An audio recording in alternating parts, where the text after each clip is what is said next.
السلام علیکم سامعین کرام، 16 جمادی الاولیٰ ہے، 21 دسمبر ہے۔ خبر کا عنوان ہے ممتاز عالم دین مولانا محمد یوسف اصلاحی کا انتقال۔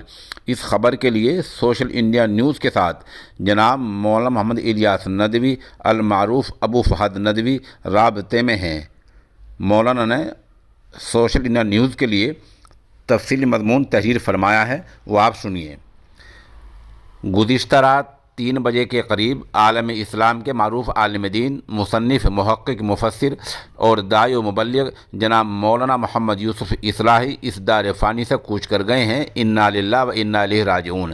اللہ انہیں غریق رحمت کرے اور پسماندگان کو صبر جمیل کی توفیق عطا فرمائے، آمین ثم آمین۔ مولانا نے الحمدللہ طویل عمر پائی ہے اور ساری زندگی تصنیف و تالیف، لکھنے پڑھنے اور دعوت دین کے کاموں میں صرف کی۔ مولانا کی کم بیش 60 چھوٹی بڑی تصانیف اہل علم و قلم کے حلقوں میں قبول عام حاصل کر چکی ہیں اور داد و تحسین پا چکی ہیں، جن میں آداب زندگی، قرآنی تعلیمات، آسان فقہ، روشن ستارے اور ختم نبوت قرآن کی روشنی میں خاص طور پر قابل ذکر ہیں۔ مولانا مرحوم 9 جولائی 1932 کو پیدا ہوئے۔ ابتدائی تعلیم اور حفظ و تجوید کے بعد بریلی اسلامیہ انٹر کالج سے ہائی اسکول پاس کیا، پھر اپنے والد ماجد محترم شیخ الحدیث حضرت مولانا عبدالقدیم خان صاحب کی خواہش کے مطابق مدرسہ مظاہر علوم سہارنپور میں داخل کیے گئے۔ مظاہر علوم میں 2 سال تعلیم حاصل کرنے کے بعد مدرسۃ الاصلاح سرائے میر اعظم گڑھ آ گئے، جہاں آپ مولانا اختر احسن اصلاحی کی زیر تربیت رہے اور امتیازی نمبروں سے سند فضیلت حاصل کی۔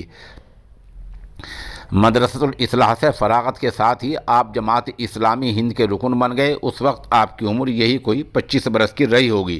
مولانا نے اردو زبان میں شہر رامپور یوپی سے ایک ماہنامہ ذکرہ کا اجرا کیا، جو ادھر 1 دہائی سے زائد عرصے سے ماہنامہ ذکرہ جدید کے نام سے آپ ہی کی ادارت میں نئی دہلی سے پابندی کے ساتھ شائع ہو رہا ہے۔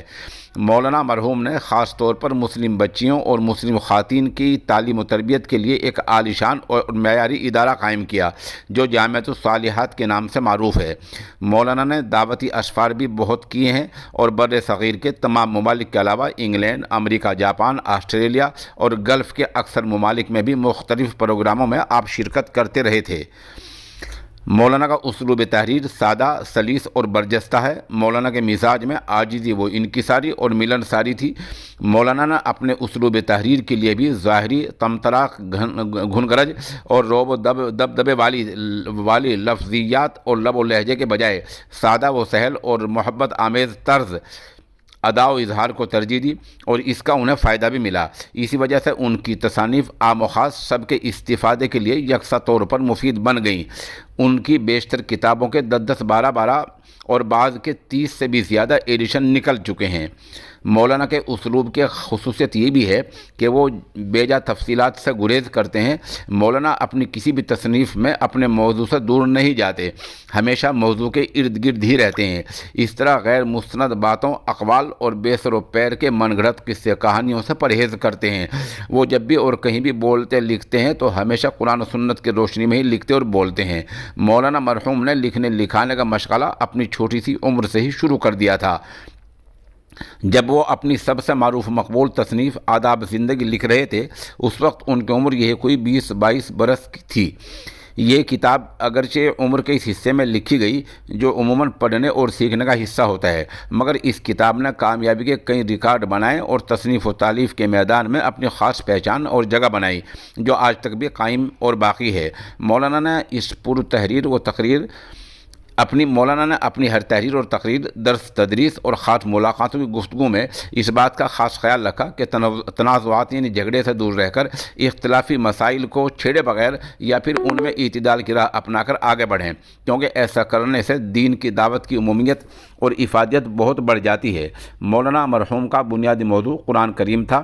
قرآنی تعلیمات پر آپ کی کئی تصانیف منظر عام پر آ چکی ہیں، جن میں ایک اہم اور ضخیم کتاب قرآنی تعلیمات بھی ہے۔ مولانا مرحوم کی چھوٹی بڑی کتابوں کی ایک نامکمل فہرست ذیل میں دی جا رہی ہے۔ قرآنی تعلیمات، تذکیر القرآن، تفسیر سورہ یاسین، تذکیر القرآن، تفسیر سورۃ الصف، تذکیر قرآن، درس قرآن، مطالعہ قرآن کیوں اور کس طرح، قرآن کو سمجھ کر پڑھیے، قرآن کیوں پڑھیں اور کیسے پڑھیں، تفہیم الحدیث، گلدستہ حدیث، شمع حرم، حدیث رسول صلی اللہ علیہ وسلم، رسول کی تعلیم، حضرت محمد رسول اور انسان، اخلاص نیت، ہمارے حکمراں ان کی ذمہ داریاں، مقدمہ حشر کے 3 وکیل، ہر دور کے فتنوں کا علاج قرآن مجید، آسان فقہ اول دوم، حج اور اس کے مسائل، مختصر احکام حج، حج و عمرہ گائیڈ، داعیہ اعظم، ذکر رسول، روشن ستارے، راہ حق کے 2 مسافر، حضرت عبداللہ بن مبارک، آداب زندگی، خاندانی استحکام، حسن معاشرت اور اس کی تکمیل میں خواتین کا حصہ، اسلامی معاشرہ اور اس کی تعمیر میں خواتین کا حصہ، تعمیر معاشرہ کی بنیادیں، اللہ کا پیغام، جاپان اور پیغام حق، صحیح تصور دین، دین کیا ہے، اسلام، پیروی رسول اللہ صلی اللہ علیہ وسلم، یاد دہانی داعیان اسلام سے، ختم نبوت قرآن کی روشنی میں، عقیدہ ختم نبوت اور تقاضے، مسائل اور ان کا حل، برائیوں کے طوفان میں آپ کیا کریں، قیادت کے اوصاف اور امت کی ذمہ داریاں، شعور حیات، عزت کی زندگی اور ہندوستانی مسلمان۔ یہ ایک نامکمل فہرست ہے، چند کتابوں کی فہرست ہیں۔ بہرحال اتنے بڑے عالم کا آج انتقال ہو گیا ہے اور مولانا ابو فہد سوشل انڈیا نیوز کو بتا رہے ہیں کہ تدفین انشاءاللہ العزیز آج 4 بجے رامپور میں ہوگی۔